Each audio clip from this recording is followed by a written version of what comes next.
brother stand with you.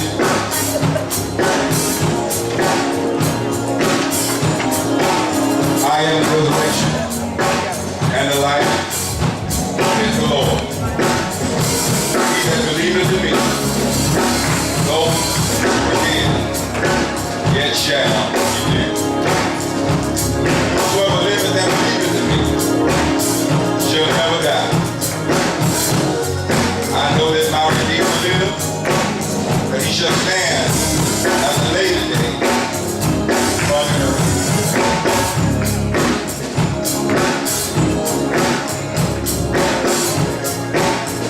Go into my skin, worms, destroy this body, yet in my flesh I shall see God. Whom I shall see for myself, and my eyes shall behold, not another.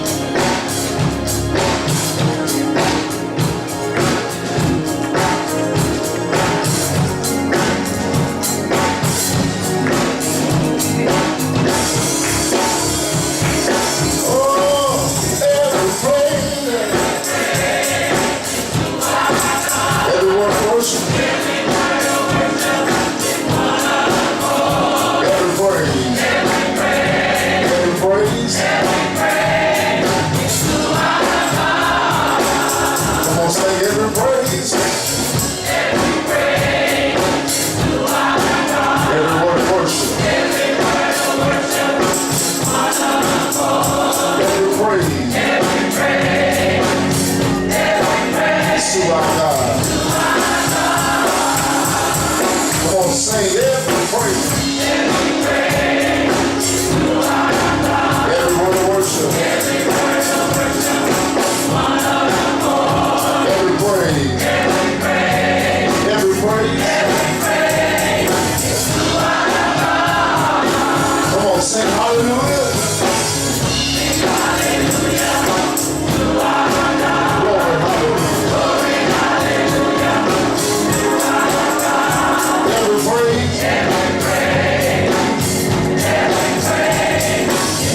rest of my life, I'll trust him. For the rest of my life, I'll serve him. For the rest of my life, I'll trust him. Oh, it's so good to me.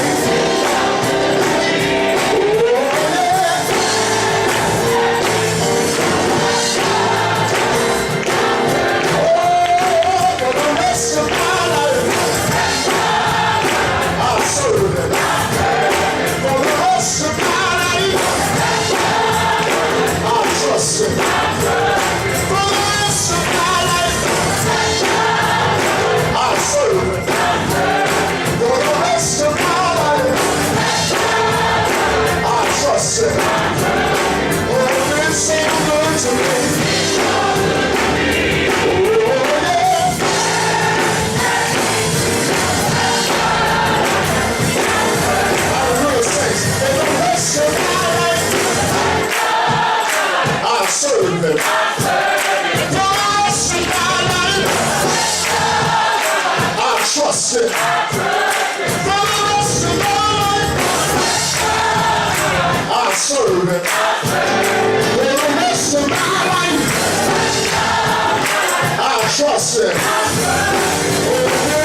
good.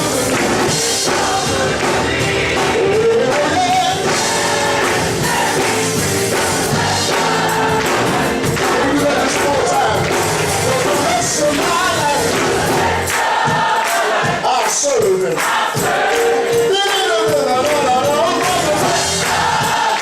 I trust him for the rest of my life. Yeah.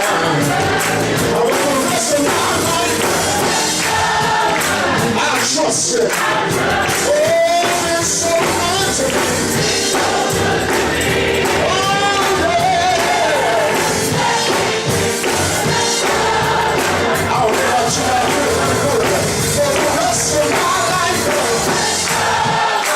I'll serve him. For the rest of my life,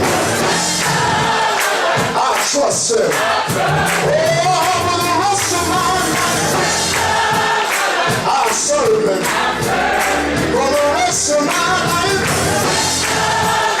I'll trust him. Oh, it's so good to me.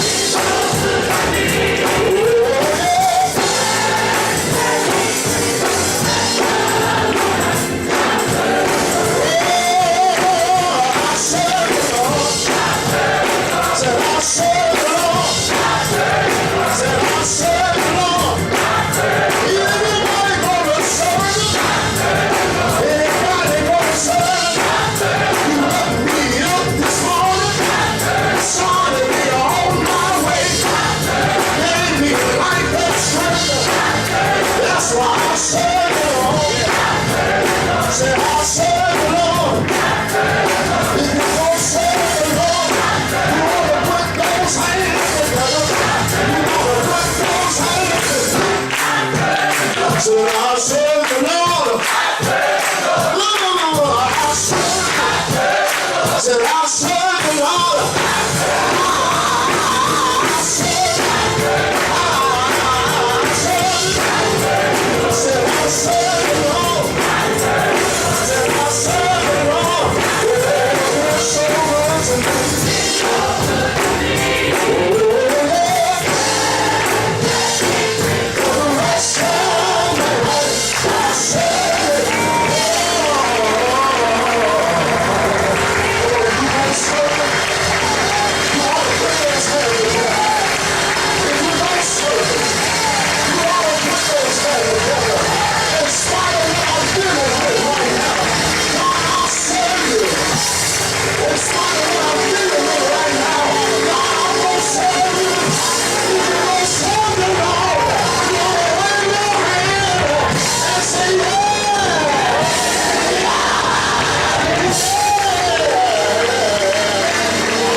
I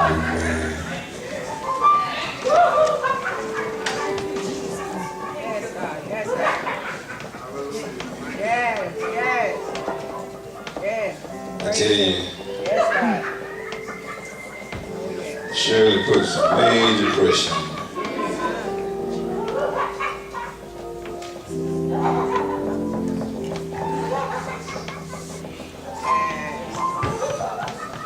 Amen. She's all right. She's just feeling the Holy Ghost. Amen. Amen. All of us do it the way what God leads us to do. So just enjoy the Holy Ghost with us. I'll tell you, I was sitting back here. I was sitting back here just smiling when we were reading that obituary. Let me go check out some of my texts with Shirley.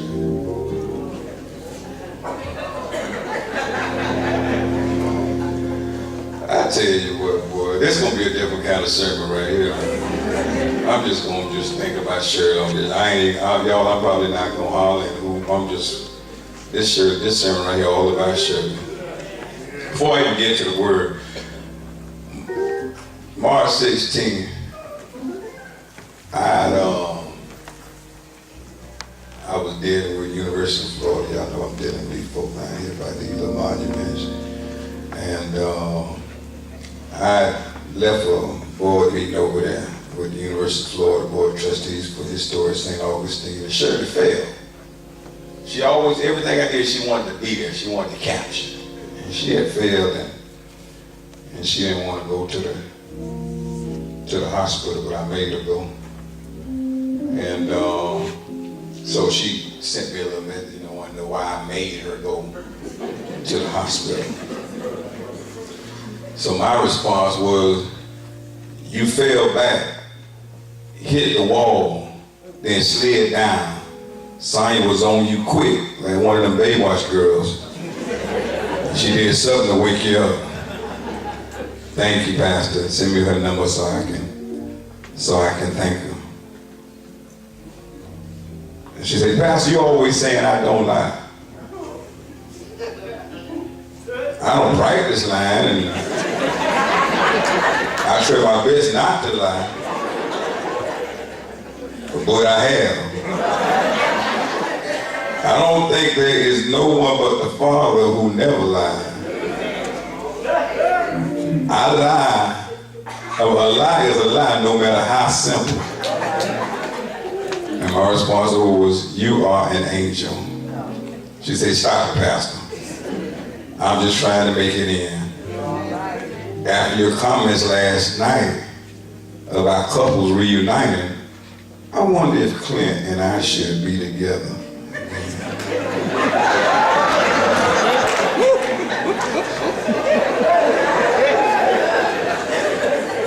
I said, you and Clint are supposed to be together.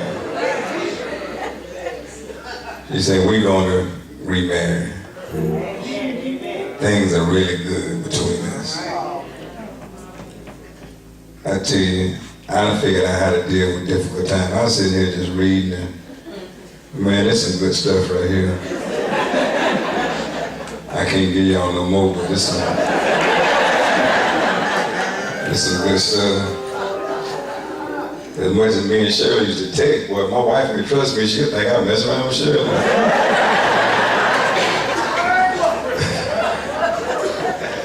Man, Shirley is so funny. I'm just gonna talk to y'all. I'm gonna talk. I'm gonna use a scripture, but I ain't gonna preach it. I'm gonna just talk it. Look at 2 Kings for me, chapter 6, verses 12 through 17. This is what the scripture says. It's not us, my Lord. One of the officers replied, Elisha, the prophet in Israel, tells the king of Israel, even words you speak in the privacy of your bedroom. The king commanded, go and find out where Elisha is, and we will send troops to seize him. And the report came back, Elisha is at Dothan. So one night the king of Aram sent a great army with many chariots and horses to surround the city. When the servants of the man of God got up early the next morning and went outside, there were troops, horses, and chariots everywhere. Oh, my Lord, what will we do now? He cried out to Elisha. Don't be afraid, Elisha told him, for there are more on our side than on theirs. Then Elisha prayed, oh Lord, open his eyes and let him see. Lord opened his servant's eyes, and when he looked up, he saw that the hillside around Elisha was filled with horses and chariots of fire. The title of this word is calling it as I see it. Calling it as I see it. You know, the lens we look through shapes our perspective on life.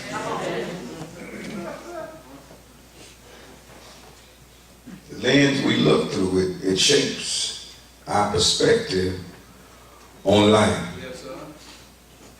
Here in this scripture in verse 12, this is what the scripture says. It's not us, my Lord. One of the officers replied, Elisha the prophet of Israel tells the king of Israel, even the words you speak in the privacy of your bedroom. The king was trying to figure out who's the snitch. Even the stuff I talk about in privacy, it seems that folk are made aware and given a heads up. Is it somebody in my camp that's telling folk what's going on in all of my plans? And somebody told him the truth. It's that prophet Elisha. God shows him stuff that even that you don't want folk to know, but God shows the prophet. And that's the truth. The truth was told. There's some folk that sees things that you don't even want them to see. There's some folk that are being watched out and watched over by God. That when you plan for their bad, preach, Pastor. God shows it to them ahead of time. Preach, Pastor. Preach. Had a conversation with Shirley, and she asked me several times, but she said, Pastor, what did I do wrong? I wasn't wild. I didn't drink. I didn't do this. I didn't do that. And she said, I keep going through so much. Cancer came one time. God delivered. Cancer came a second time. God delivered. Cancer came a third time. God delivered. And then this time right here, when she said this to me, came a fourth time, and I mean, her body was just going through. They had to do so much to her body, trying to get rid of cancer. But God delivered. Amen. I mean, she didn't even have that fourth time. She didn't even have a 30% chance of survival. But God delivered. And things were going fine, and all of a sudden, cancer comes back for number 5. And then soon after number 5 is being dealt with, number 6 comes. I said, Shirley, you ain't do nothing wrong. All right. A lot of folk just mess up the Christian faith by acting like just because somebody go through something, Preach. that they did something wrong. Preach. Preach. If y'all sitting under that kind of teaching, you need to find some different teaching. Just because we go through something don't mean we did something wrong. Preach, Pastor. Maybe God trusts us Amen. to glorify Him Amen. in spite of. Amen. Maybe God is trying to use us so that when someone else goes through it, so I would go and sit and talk to Clint, and we wouldn't say it in front of Shirley, but we sit there, 2 men, and be like, man, ain't no way in the world I can deal with it. I'm talking about, I look at myself as a strong, tough man. But I admit, ain't no way in the world I could see myself stand as strong and as positive as Shirley as she did with everything she went through. But you know, sometimes God uses us. And we don't get to choose which tool he shapes us to be. Amen. But he uses us for a greater good and a greater glory. Amen. And I tell you, I believe that God used Shirley. Anybody coming to me complaining, cover your face up, because I'm probably going to slap you. Because this woman never complained. God used her to show his glory. Verse 13, after the king figures out something going on, something's happening. All of my evil plots are turning against me, and they're working for my enemy's good. Preach, Pastor. Somebody told him the truth, said, it's probably Elisha the prophet. God speaks to him. And with everything she went through, she would find a way to make it work to the good. Now, she would come and tell me in secret. She would say, Pastor, now, it's just between me and you. But she probably said this to everybody. But she know how to make you feel special. It's just between me and you. I've learned that the people that tell the most jokes are the ones that are hurting the most.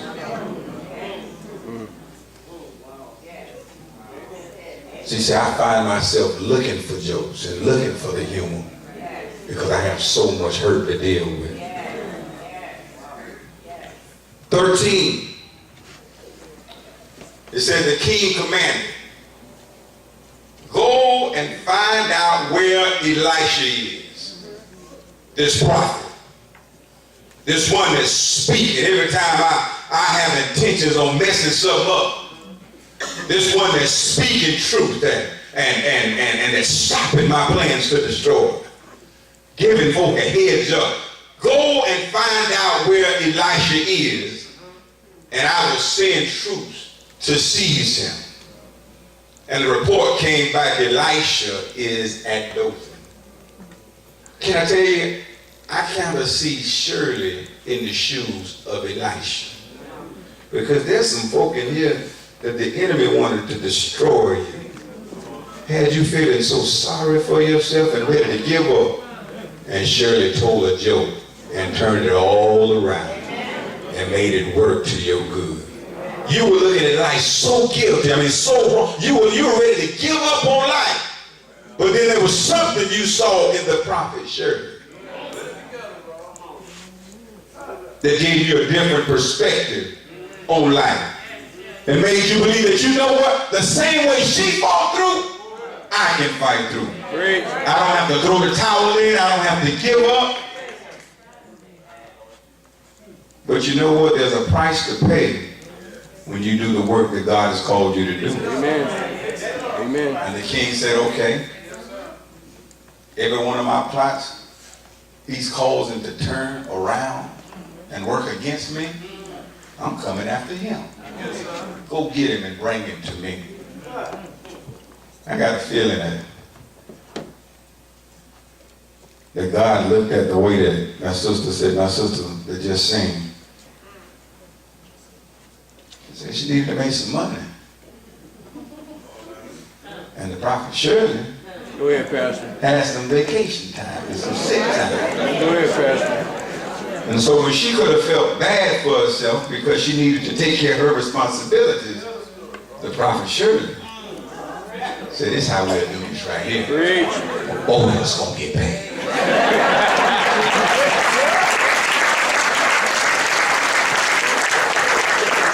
But can I tell you, there's some folk out there that when you do good and you turn some folk darkness into light, you turn their pain into sunshine, that that there's some folk out there that will turn on you to destroy you. And the Bible says that he says, go get Elisha and bring him to me.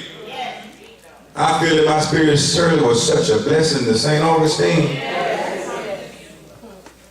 that the enemy said, go get cancer. She want to be such a help to everybody else. Now let's go after her. Preach, Pastor. King commanded, go and find out where Elisha is and send him to me. Truth was told. But then the king plotted. Sickness plotted against Shirley. Disaster plotted against Shirley. Pain plotted against Shirley. And in verse 14 it goes on and says, so one night the king of Aram sent a great army with many chariots and horses to surround, sent sickness, sent disease, sent pain, sent heartbreak, sent difficult times to go and get Shirley. But 15 says that even though sickness plotted, the power plotted. It says in verse 15, when the servant of the man of God, when the friends of Shirley, when the sisters and the brother of Shirley, when the children of Shirley, when the family of Shirley, when the servant of the man of God got up early the next morning and went outside and saw all the stuff she was going through, all the pain, all the heartache. See, when they went outside and saw the troops and the armies and the horses and the chariots everywhere, cried out, oh, Shirley, what are we going to do? You can't eat anymore. You can't open your mouth anymore. You're going through, you're on medication, you're suffering, you're going through it. Well, what are we going to do? Are we just going to give up? The servant of Elisha said, Elisha, what are we going to do? It's all over now. Your enemy has come against you to destroy you because you were just speaking truth. You were making people's lives better. What are we going to do now? Elisha, after hearing from this young man in verses 16 through 17, Shirley, after seeing the worry in her pastor's eyes as she lay there in Shan's hospital, skin from different parts of her body, now on different parts of her body, bone being removed from her face to remove cancer, all the things, just fragile, weak body, and she sees her pastor walk in there, and they got me looking through a window. She sees it in her pastor's eyes. Oh, Shirley, what are we going to do? She looks through the window, and she tells the people to let her pastor in. Pastor comes in, and she sees the pain, she sees the worry, because I see what she's dealing with. I see what she looks like. I see what's going on with her small, fragile body. And Elisha said, don't be afraid. Pastor, Ken, Sean, Shirley, don't be Ramona. Don't be afraid. Don't be afraid. For there are more. Yes. But no, Shirley, I'm looking at you. They done took bone from your face. They got skin from one part or another part. They got you all banded. I'm looking at you, Shirley. Don't be afraid. They that are with us are more than they that are with them. Then all of a sudden she does something that blows everybody's mind. I don't even know the CU, but it's a serious CU. I don't know if it's IC. They got all them CUs in the hospital, but she's in one of the worst ones. But she throws her leg over on the side of the bed. Ain't even supposed to be moving. Pastor, it's going to be all right. I'm like, Shirley, what you doing? The people run in and, well, how did she do that? Don't be afraid, Pastor. Don't be afraid, Clint. Don't be afraid, siblings and children and family. Don't be afraid. They that are with us are more than they that are with them. 17 goes on and says, then Elisha prayed. Yes. And said, Lord, Yes. I need you to open his eyes. Yes.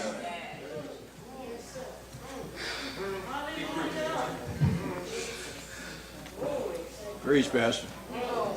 My Lord Jesus. Yes, Lord.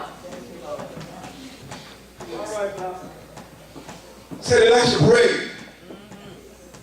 And said, Lord, open my loved one's eyes.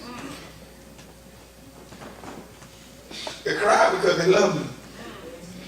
But help them to see what I see. They're hurting and they're in pain right now. But help them to see what I see. Help them to see why I can still find joy Preach. in the midst of rain. Yes.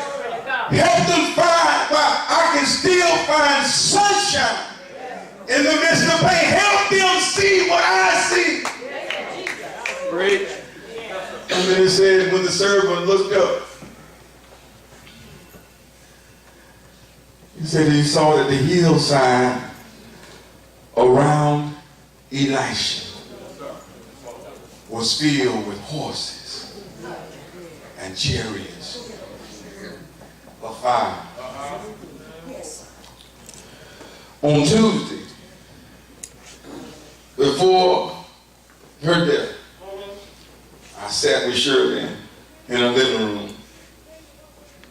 I knew that I would be going out of town for the week, and I needed to get over to see her. And she wrote on her dry erase board these words, Pastor, I'm going to die. Normally I would say something slick, like me too. Yeah. But this time, I just nodded my head. She then wrote, Pastor, I'm ready to die.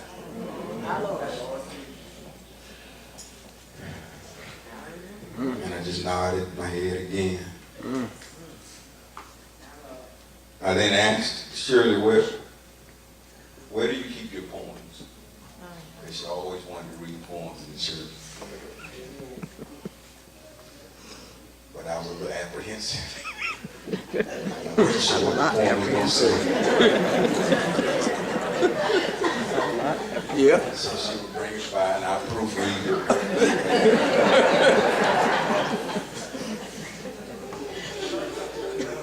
I said, Shirley, where do you keep your poems? And she got up, but this time when she got up, she had a little extra pep in her step. And she returned with this book right here. She brought this book back to me, Shirley's Poems. And she said, I put this together and I had it ready because I was hoping you was going to ask. That's what she wrote down on the Glory. page. She said, I was hoping that you was going to ask for my poems. And so I read a poem called Vietnam Vet. It's from the collection entitled Calling It As I See It. I mean, there's literally 111 pages in here, poems. And the entire collection is called Calling It As I See It. After reading the poem, I said one word.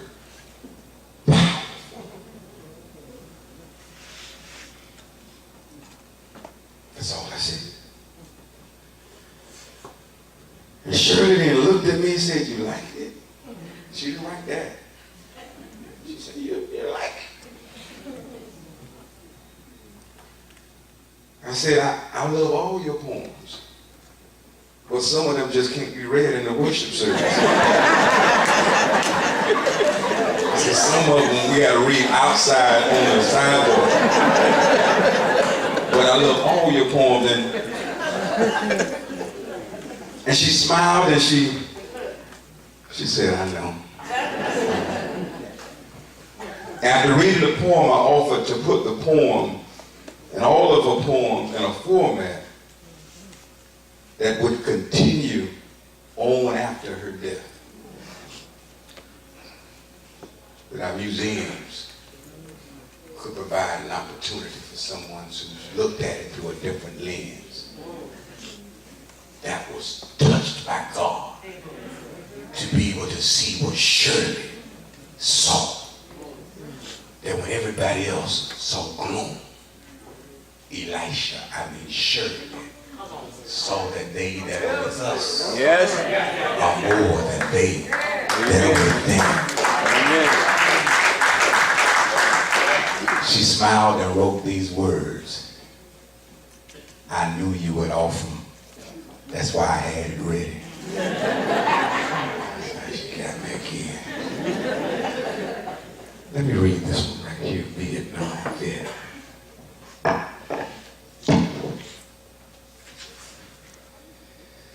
Look at the guy in the wheelchair, sitting alone, seemingly without a care. I wonder what he's thinking about. It could be a war without a doubt. Was he in command of a group, or was he just a part of someone else's troop? I wonder how he lost his leg. Maybe he stepped on an explosive peg. He's holding a beer. He drinks a lot. Maybe because it's cold and it hits the spot. Or maybe he's thinking about a Vietnamese family he shot. It may be, or maybe not. In U.S. history, the longest and most costly war left hundreds of thousands of people dead or poor. He remembers the booby traps that were used. There were several for them to choose. A misstep, spiked bamboo pole or thin wire, set off hand grenades with explosive fire. Artillery mine shells were also used and made to last. Adult children or oxen without danger could even pass. While they were buried near the road, they only went off when a tank came by or a heavy load. President Johnson sent troops for protection of the Da Nang base. The troops had to be ready just in case. They knew a satchel full of fuel could wipe out an entire site. Marines were called in to make security tight. I wonder how many friends he lost. While fighting for his country, they paid the cost.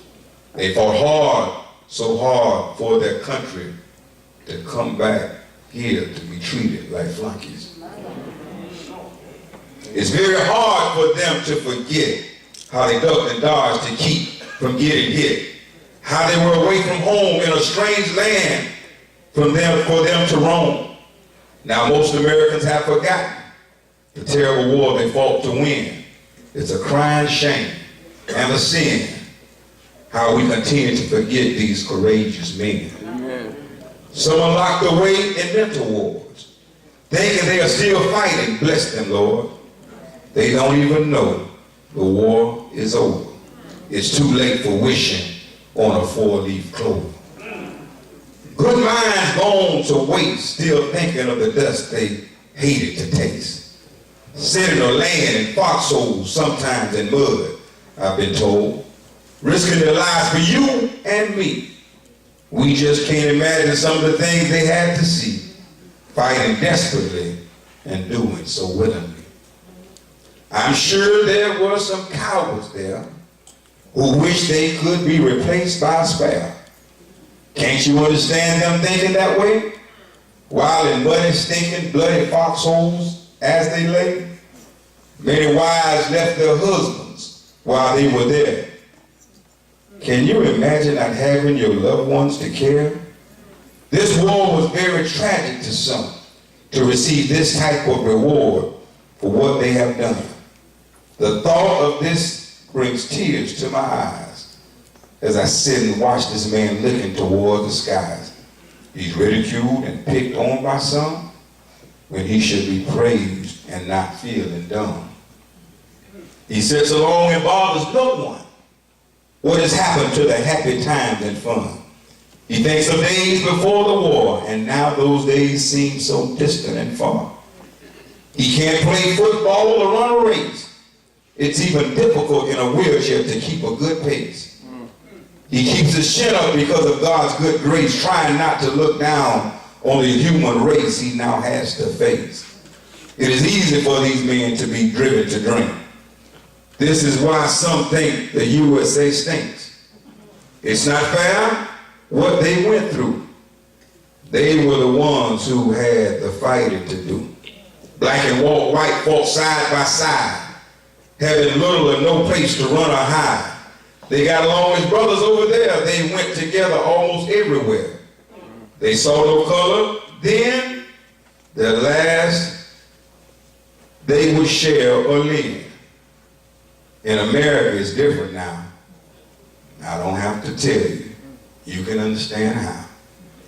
This war is forgotten by many. Some vets live in shelters without a penny, trying to make it from day to day. Many unable to make an honest day's pay. Just like Elisha, Shirley saw things that others couldn't see. But like Elisha, she allowed God to use her to help others see in her lifelong collection of poems entitled Calling It As I See It, which includes black children, before and after black funerals, church people, colored food, colored people, crack buyers and sellers, drug dealers and users, Easter black style, interracial, biracial, neighbors and neighborhoods, when your loved one is on crack. Babies having babies. Day my mother died. A year has passed. Death of a sister. Loss of a child. The gaining of another. Single mother. Single mothers absent fathers. Stepchildren. Step parents. Woman's work is never done. Calling it as she saw it. Fat folk. Messed up bodies. Life just ain't fair. She called it as she saw it. Breaking up is hard to do. Love can conquer all. Love makes you happy. Loving one who is married. Men just don't want to do right. One who has shown kindness. Oops, Lord, I did it again. Relationships. Abandoned buildings. An honest boy's prayer. Deteriorations. Does it pay to drink? Hurricane Andrew. Home remedies in a rhyme. New Year's Eve. No one's perfect. Test taking. The Vietnam vet. Why are they here? Workshop. A day aborted. Can I tell you that Shirley, she called and she saw it. She saw life through her own lens. And God let her stay just a little while longer to help us see that they that are with us are more than they that are against us. Amen. God bless you. We love you.